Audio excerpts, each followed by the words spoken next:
안녕하세요, 여러분. 어, 이번에는 오히려 반대로 지난번에 우리 국민계정에서 가장 중요했던 도시경제학의 그 국민계정 부분을 다시 복습하는 차원에서 한번 간단히 정리하도록 하겠습니다. 제가 지난번에 자본주의라고 하는 것이 왜 자본주의인가 하면 이 자본주의라는 기업의 자본이라고 하는 기계들, 기업의 자본들이 생산력과 경제 성장에 아주 대단한 중요한 역할을 했기 때문에 인류 역사는 기업의 자본이 생기기 이전과 이후로 나눌 수 있다라고 제가 말씀을 드렸잖아요. 그래서 이게 지금 공유가 되는 건가요? 지금 어, 이걸 보면 어떤 학자분이 이 전 세계 경제 성장률하고 1인당 성장률하고 그 전 세계 인구를 갖다 이런 식으로 정리를 해놓은 게 있어요. 그래서 제가 이 얘기하는 자본주의 기업 경제론이라고 하는 건 하나의 이론이자 하나의 여러분들이 그 통계청의 특히 국민계정의 통계를 전체적으로 이해하는 도구라고 보시면 되겠습니다. 이런 게 있어야 통계가 무슨 그 전화번호부의 숫자처럼 의미 없는 게 되지 않고 머릿속에서 그 추세라든가 상대적인 크기와 어떤 변화 같은 것이 이해가 되어야지만 여러분들이 보고서를 쓸 수도 있고 다른 사람의 중요한 보고서를 읽을 수도 있는 거죠. 그죠? 자, 여기를 먼저 보시면 World Growth since the Industrial Revolution이라고 하죠. 그죠? 그래서 산업혁명 이전이라는 거는 이 산업이라는 건 기업들이 모임을 산업이라고 하죠. 그죠? 그때를 전 세계 성장을 보면 이게 여기 맨 왼쪽에 보면 그 기원전 우리 예수님이 탄생하신 우리 영년부터 1700년 전까 1700년까지 18세기죠. 그죠? 보면 놀랍게도 경제는 성장하지 않았습니다. 0.1%라는 거는 뭐 실제로 경제는 전 세계는 그냥 조용히 정체를 내 있고 변하지 않는 뭐 할머니, 할아버지가 농사를 지은 그 옛날에 물레방앗간 돌고 밭에서 뭐 떼약 뱉어서 일을 하고 또 뭐 여름이 되면 어김없이 모내기를 새벽에 나가서 저녁이 해질 때까지 하는 이게 동서양에 있어서 변동 없이 세계는 이런 식의 고대로인 것이었고 성장도 되지 않았던 것이죠. 그러다 보니까 뭘 먹어야 아기들도 생기고 뭐 이렇게 하는 것인데 전 세계 인구는 정체가 되어 있었어요. 그래서 세계 인구도 변하지를 않고 그대로 계속이 되어 왔던 거죠. 근데 1700년도에 이 산업혁명이라고 하는 그런 기업들이 생기고 나서부터는 어떻게 됐나요? 보세요. 1.6%라고 하는 올라온 경제 성장률이 되는 겁니다. 그죠? 사실 경제가 절, 신석기 때부터 변하지 않다가 이런 식으로 성장을 한다는 건 놀라운 일이죠. 그죠? 거기에 따라서 사람들이 경제가 성장을 하니까 뭐 빵도 사 먹고 그죠? 밥도 좀 더 뭐 배불리 먹고 하다 보니까 우리가 지금 출산율이 학교 출산율이 0.78 뭐 이런 데 돼서 한국이 뭐 50년 후에 소멸한다 그러죠. 그죠? 뭐 그런 일도 있겠습니다만은 어쨌거나 경제가 성장을 하고 그러면서 먹을 게 생기게 된 다음부터는 이렇게 인구도 이런 식으로 조금 0.8%라는 식으로 조금씩 증가하게 되는 것이고요. 그리고 다시 왼쪽에 월드 아웃풋이라는 건 이게 그 Y라고 하는 그 GDP 그러니까 생산성의 성장률이 이런 식으로 지금 1913년부터 2012년까지 이 학자가 정의해 놓은 걸 보면 3%라고 하는 이런 성장을 하게 되는 것입니다. 그래서 세계 경제는 기업이 생기기 이전에 그러니까 신석기 수렵 채취부터 그 우리가 이제 산업혁명 전까지 직전까지는 그냥 세계는 정지해 있었고 생산물도 총생산도 정지가 돼 있었고 그다음에 우리 인구도 정체가 되어 있는 그런 상황에서 지금 영국에서 시작된 산업혁명 1700년도 산업혁명에 따라서 1.6%라는 그 경제가 학자들은 테이크오프라고 그러는데 이런 식으로 경제가 이륙해서 성장이 시작이 되는 것이죠. 자, 그래서 그 제가 이제 드린 그 유인물을 한번 보시면 여기를 보시면 그 국민경제 생산함수라고 하는데 이 생산함수가 미국도 대략적으로 여기에 보면은 Y는 이제 산출량, 뭐 국민 총생산, 뭐 GDP 뭐 이런 식으로 봐도 되고 한 도시의 뭐 총생산 뭐 이렇게 보셔도 되고요. 뭐 A하고 LK가 있는데 우선 L이라는 건 레이버 고용입니다. 이런 그 고용이 되는 것이고 그다음에 그 K가 이제 자본 스톡인데 여러분들이 스스로를 이제 그 삼성의 주인 한 기업의 한 국가를 하나의 뭐 삼성 같은 큰 기업의 그런 그 경영자라고 생각을 하면 여러분들은 사원들을 뽑아 고용을 시켜야 되겠죠. 그렇죠? L이라는 거를 갖다 레이버 고용을 갖다 뽑고 그다음에 기계를 갖다가 빌려와서 기계를 갖다가 이제 그 사용을 해서 이런 식으로 그 반도체라든지 이런 걸 만들겠죠. 그죠? 이런 게 총생산입니다. 이것이. 그래서 여기에서 이제 A라는 거는 기술 진보 지수를 얘기하는 것인데 이게 미국이라든지 선진국에서는 같은 노동하고 같은 자본을 집어넣어도 이게 상당히 그 경제 생산이 많아지게 돼요.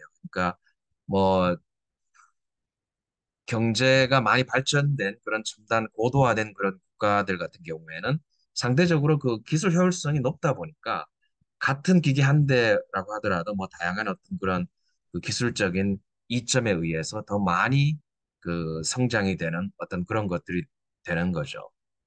그리고 여기에 보면 알파라고 하는 것이 있는데 이 알파라고 하는 것이 이 노동소득 분배율입니다. 이게 그러니까 전체 한 경제가 생산한 Y라는 생산출물에서 우리가 그 우리가 임금이라는 거를 주고 이제 그 근로자들을 이제 고용을 하는 거니까 그럼 여기 W라는 임금하고 그 회사에 고용된 이 레이버를 갖다 곱하면은 그 비율이 노동소득 분배율이에요.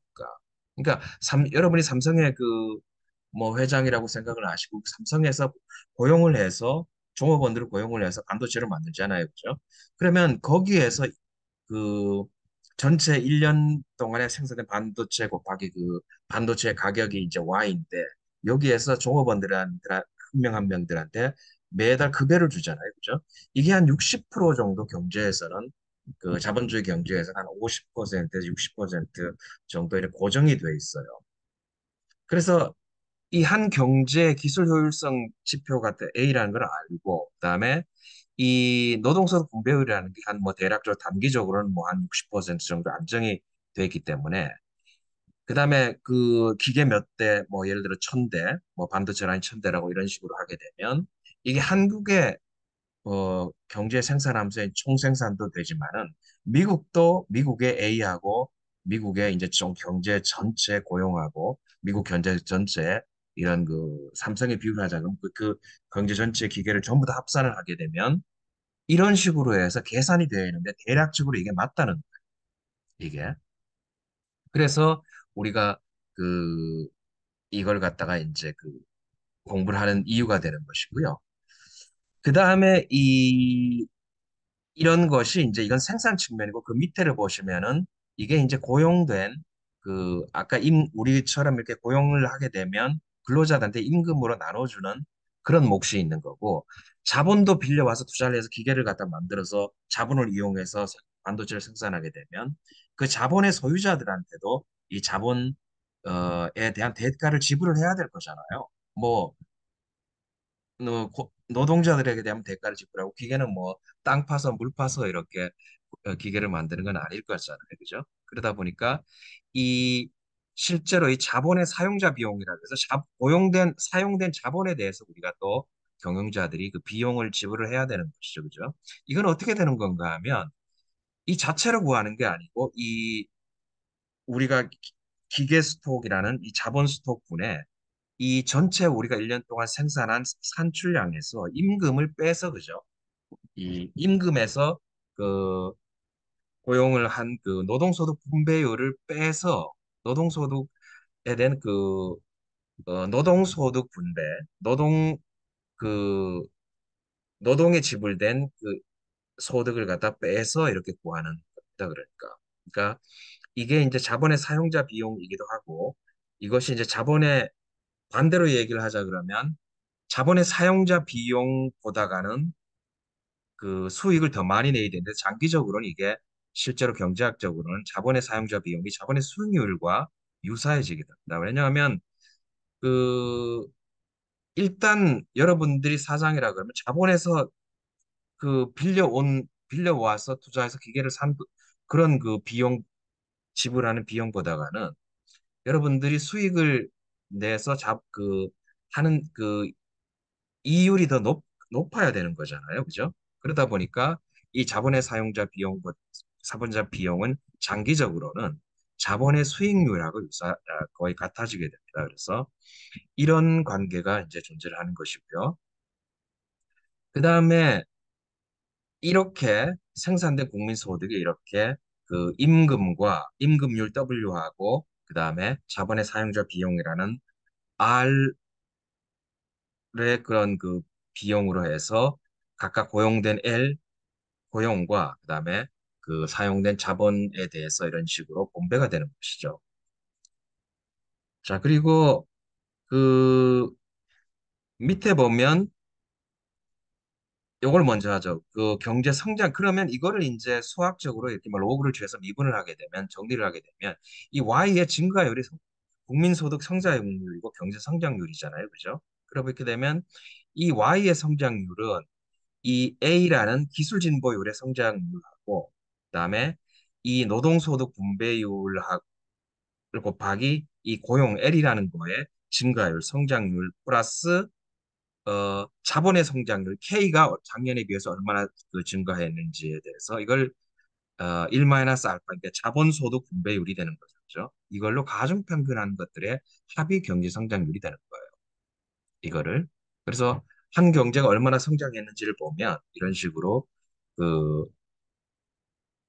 기술 진보 지수의 성장률하고 작년에 비해서 얼마나 이게 증가했는지, 그다음에 이 고용이 얼마나 증가했는지, 그다음에 이 자본 스톡이 얼마나 증가를 했는지 이거를 가중평균하는 것이 된다라는 그런 식이 되는 것입니다.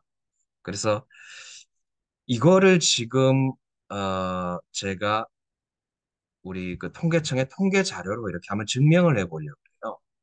자, 이게 도대체 이 경제라는 거를 자본주의 기업 경제라고 내가 얘기를 했는데 이게 왜 기업들이 갖고 있는 자본 스톡이 왜 이렇게 그 중요한 것인지를 한번 증명을 해보겠습니다.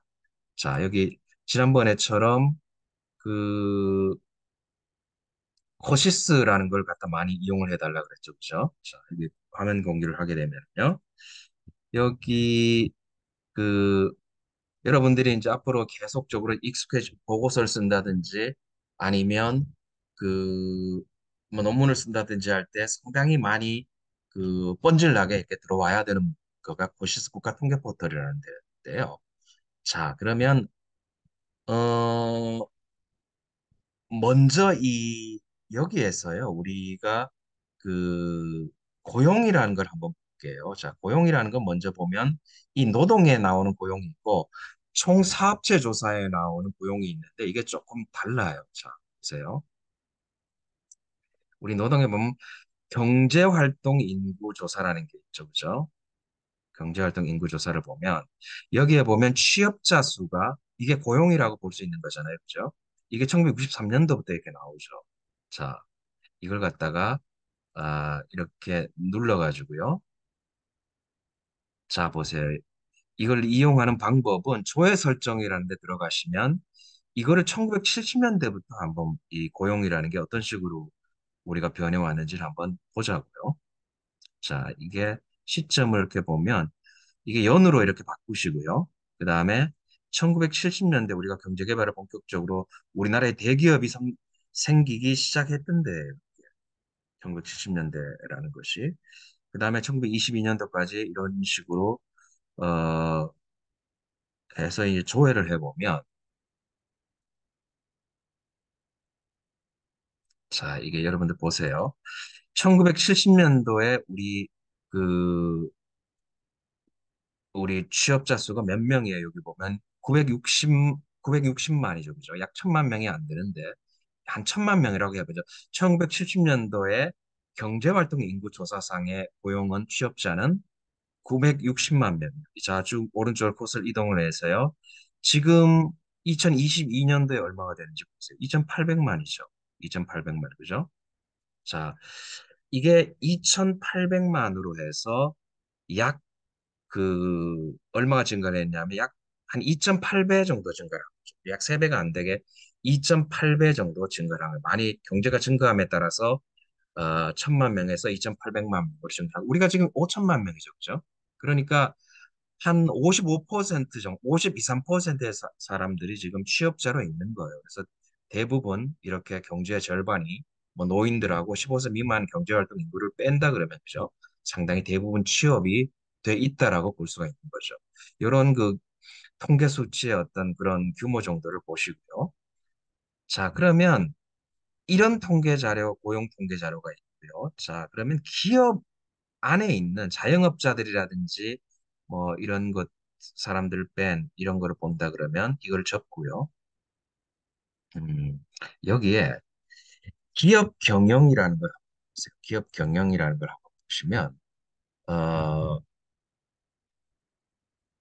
요 기업 경영을 말고요. 그다음에 경제 일반 경기에 보시면 이 경제총조사라는 걸 한번 보시죠. 경제총조사라는 걸. 그러면 이게 이제 등록 기반이고 조사 기반이 있는데, 자, 등록 기반을 먼저 볼게요.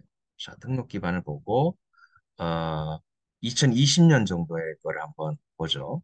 자, 어, 보면, 어, 전국편에, 자, 그, 요걸 보지 말고, 전국 사업체 조사를 보죠. 이게 조사 기반을 보고, 어,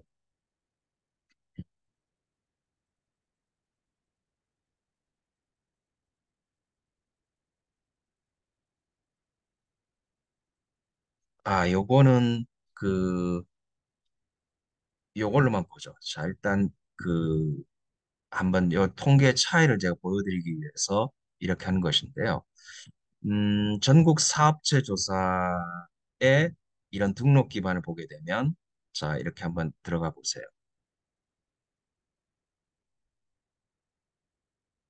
전체 산업의 이 종사자 수가 몇 명이 되죠? 아까 전 경제활동 인구조사에는 2,800만이었죠. 그죠? 그러면 여기 21년도인데요. 21년도 라고 하는데 이제 이걸로 사용을 하죠. 그러니까 거의 뭐 큰 차이는 없으니까 21년도에 보면 2,800만 명인데 2,400만 명, 한 2,500만 명 정도가 등록 기반으로 되는 거죠. 그죠? 그래서 한 300만 명 정도가 차이가 나요. 또 적죠. 이게 왜 이런가 하면 이 이거는 사업체 조사라는 거는 우리가 예를 들면 여러분들이 이제 해운대나 이런 데 이제 놀러 갔을 때 거기에 계절 장사 하시는 리아카 끌고 횟집, 간이 횟집 하시는 분들 있죠. 이렇게 이동을 하시거나 아니면 프리랜서로 뭐 유튜버라든지 아니면 1인 창작 기업처럼 뭐 이런 개인적으로 그런 공간적인 사업체 없이 일하는 분들이 상당히 많아요. 한 300만에서 많게는 500만 정도까지 이런 분들이 계세요. 이런 것들은 이 전국 사업체 조사의 종사자 취업자 수하고는 조금 차이가 난다라는 걸 먼저 이렇게 보아주시는 거예요. 그래서 경제활동 인구조사에는 이런 이동하는 그런 것이나 개인 그런 프리랜서 같은 그런 온라인 마케터 같은 분들이 모두 포함이 된다 그러면 이 사업체 조사는 이 사업체라고 하는 물리적인 그런 점포가 있는 데서 일하시는 분들을 그 나타내기 때문에 300만에서 많게는 500만 이상씩 차이가 날 수 있다라는 걸 일단은 알고 계셔야 돼요. 자, 그러면 이거는 그, 사업체 수가 이제 뭐예요? 등록 기반이라 그러잖아요. 등록 기반은 이제 우리가 사업체를 세울 때 우리가 등록하고 등록 신고를 하잖아요. 그죠? 그렇지만 이게 이제 사업체라는 게 1년 안에도 되게 이 영세한 업체들 중에는 많이 망해요. 이게 서울시의 생활 통계라는 거를 보게 되면 서울시 업체들 중에서 이 특히 자영업자들이라든지 이런 거는 한 3년이 지나면 다 그 절반 이상이 그 폐업을 하게 됩니다. 그래서 이게 특히 영세한 5인 미만의 이런 영세한 업종들 같은 사업체 같은 경우에는 이게 생멸이 대단히 다이내믹하고 이렇게 그러다 보니까 이거를 일일이 다 조사하기도 힘들어요. 그러다 보니까 이런 차이가 납니다. 그래서 조사 기반을 한번 다시 볼게요. 자, 보세요. 이걸 한번 그 같은 통계로 이 전국 사업체 조사에서 아까 등록 기반의 조사 기반을 보시면 20년도, 21년도 비슷하지만 이거 어때요? 2100만, 21년도, 20년도가 2100만이죠. 그렇죠? 그러니까 아까 2400만 그 하고 좀 차이가 나는 거죠. 그죠? 그러면 이 등록 기반이라는 거 여러분이 통계를 사용할 때 이제 주의를 하셔야 되는데 이 등록 기반 중에서 다 하질 못하고 샘플링을 한다. 왜냐하면 인력도 한계가 있고 이게 뭐 너무나 영세하고 뭐 그야말로 뭐 어제 이렇게 조사를 했다가 6개월 뒤에 폐업하는 경우도 뭐 다반사기 때문에 이게 변 통계와 안정성이 떨어지기 때문에 이거를 샘플링을 하다 보니까 이런 식으로 차이가 나고 이 등록 기반보다가는 등록된 거에서 샘플링을 해서 일부를 또 조사를 하는 거기 때문에 이 여기에 있는 그 종사자 수는 차이가 나다 적다라는 걸 알고 계시면 돼요. 자, 이런 차이가 있고 당연히 이 위에 뭐 전국 사업체 조사라고 하고 여기 그 보시면은 경제 총조사라고 하는데 이것도 달라요. 그래서 왜냐하면 경제 총조사는 더 세밀하게 조사가 들어가는 것이거든요. 사업체 전체에 대해서 한다고 하더라도 그래서 이게 왜 차이가 나느냐는 것은 이런 그 통계 목적상의 그런 조사 세밀성상의 차이가 나는 것이기 때문에 이거를 분명히 밝히고 그 이용을 하셔야 되겠죠, 그죠? 자, 그러면 이거를 등록 기반을 한번 이렇게 해서 등록 기반이 그 조사 기반보다 훨씬 많다 그랬죠. 그죠? 전국편에서 한번 보죠. 20년도에. 자, 이거를 여기에 보면 그 아까 제가 했던 이론틀을 증명하기 위해서 여기 보면 매출액 규모별로도 나오고 보면 종사자 지위별로 나 이거는 뭐 자영업자 뭐 상시고용인 뭐 이런 식의 갖다가 이거를 종사자 지위별 현황이고요. 종사자 규모별이 세 번째로 나오는데 자 보세요. 자, 이게 2020년도에 보면 그 어, 어때요? 종사자가 이제 2,400 근데 등록된 게 이제 등록이다 보니까 이제 유사한데 자, 2,480만 명이 여기에 이제 그 근무를 하고 있단 말이죠. 그죠? 어, 여기 보면 2,480만으로 이렇게 그 등록이다 보니까 유사하죠. 그죠? 그 전국 사업체자하고 완전히 같지는 않고 유사합니다. 그죠? 자, 여기에 있는데 내가 이제 강조점을 드리고자 하는 말은 여기에 보면 종사자 수에서 보면 우리 이제 사업체 수로 보죠. 사업체 수로 보면 여기 한 명이 많은 자영업자들 같은 경우에 이 사업체가 이게 전체가 600만인데 360만이죠. 그렇죠? 이렇게 되면 50, 어, 60%가 되는 거죠. 이 사업체 수로 보면 이 60% 정도가 이 그 한 명 정도가 되는 거고 그게 여기 보세요. 여기에 어, 두 명도 많고 두 명도 이렇게 보면 두 명에서 네 명까지 보면은 이게 500만이 넘어가죠. 그죠? 500만이 넘어가면은 이게 한 80%가 넘는 거잖아요. 그죠? 그러니까 이 영세한 쪽에 이런 기업들이 딱 이렇게 붙어 있다고 보시면 돼요. 그래서 이 영세한 쪽에 이런 식으로 막 집중적으로 이렇게 있기 때문에 이런 통계상의 이런 등록 기반하고 이런 조사 기반이 상당히 차이가 났고, 그 다음에 이 경제 구조를 이해하시는데도 이런 영세한 기업들, 중소기업들이 숫자로서는 대부분이다라고 이렇게 생각을 하시면 돼요. 자, 그런데 재밌는 걸 한번 보세요. 자, 그러면 이 300명 이상은 어떻게 돼요? 이게 그 40, 이게 천 개죠, 그죠? 천 개면 천, 마지막 이게 어떻게 되는 건가 하면 300명 이상이 어떻게 해야 되죠 이게 명이라 개가 되는 거니까 이게 300명이면 이게 몇 개가 되죠? 4,500개, 300명 이상이 4,500개밖에 안 되는 거죠. 그렇죠? 300명이라는 게 대기업이라고 하기는 좀 그렇고 뭐 중견기업이라고 하면 되는 거고요. 삼성전자 같은 경우에는 그 10만 명 정도 가까이 되는 그런 거잖아요. 그죠?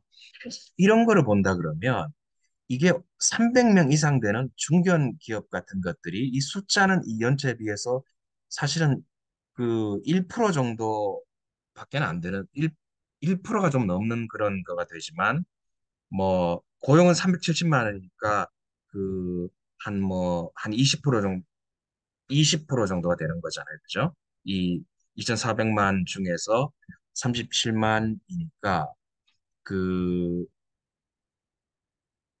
뭐 고용은 조금 그렇게 되는 것이지만 이 300명 미만의 그런 그 기업들이 업체 수의 뭐 90% 이상을 차지하고 그다음에 고용에 있어서도 사실은 어 80% 이상 90% 가까이 이렇게 그 차지를 하고 있다라는 걸 볼 수가 있는 거죠. 그죠? 이렇게 된다 그러면 이 대기업이라는 것이 그 사실은 경제에 있어서 숫자적으로는 뭐 그야말로 뭐 5% 미만이 되는 그런 거지만 실제로 이 종사자 수도 사실은 뭐 조금 더 많긴 하지만 미미하지만 실제로는 지금 여기서 시간 관계상은 뭐 얘기하지 않겠지만 법인 소득세이죠. 법인 소득세 절반을 낸 저거 어마어마하죠. 그죠? 그러니까 전체 그 한 5% 미만 되는 이런 그 중견기업들이 이 법인 소득세, 법인세라고 하는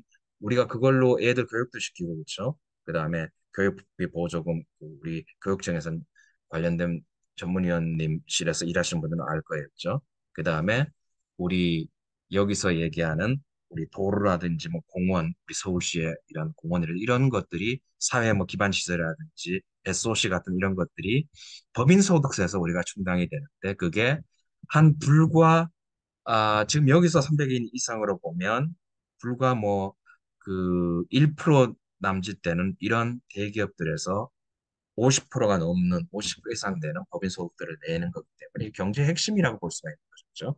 그리고 우리가 이 사실은 이게 어 370만이라고 이렇게 얘기를 해서 뭐 적지는 않은 수입니다만 우리가 대기업에 취직했을 때 뭐 그래도 뭐 한 연봉도 뭐 삼성에서 한 뭐 5, 6년 차 되고 하면 1억 정도 넘게 받고 뭐 이런 그죠? 어 이러한 그 탄탄한 임금을 받을 수 있는 이런 양질의 고용을 창출할 수도 있고 이런 것들이 사실은 젊은 층들 2030들이 가고 싶어 하는 데잖아요. 그렇죠? 그래서 이런 경제라고 하는 것들은 지금 시간상 안 보여드렸지만은 이 법인세하고 그다음에 이런 불과 2, 3% 정도밖에 안 되는 기업의 숫자지만은 우리 실제 법인세의 50% 이상을 낸다는 측면에서는 경제의 그런 핵심이고 젊은 층이 가고자 하는 일자리의 대부분을 만들어낸다고 보시면 돼요. 자, 요거를 여기서 이런 식으로 해서 정리를 하시고요. 그 다음에 우리가 이렇게 봐야 될 게 이제 국민계정이라는 거가 있는데 이 국민계정에서 여기 국민계정에서요. 이게 내려가시면 이게 이제 국민계정 국민소득을 갖다 이런 식으로 뭐 아까 얘기했던 그런 걸 그 뭐 소비 투자 뭐 이런 것으로 나누는 것인데요. 자, 여기 보시면 국민계정에서 밑에 한번 보시면은 이 국가 자산 이게 자본을 자산이라고도 하는데요. 국가 자산 통계라는 데가 있는데 한번 보세요. 여기 국가 자산 통계에 보면은 이 여기 보시면 1900 이 70년부터 이게 국가자산 통계가 우리가 지금 그 공표가 되고 있는데요. 한번 보시죠. 자, 이걸 해서 자산별 순자본 수도가 이렇게 해서 실질로 한번 보시죠. 실질로. 자, 그러면 이거를 조회 설계로 보셔갖고 여기에서 이걸 한번 다 보여드릴게요. 음, 이게 이제 기업에 여기 이제 자본들이 나오는데, 자, 이거를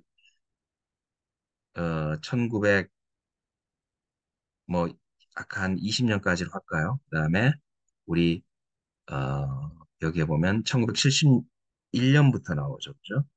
71년부터.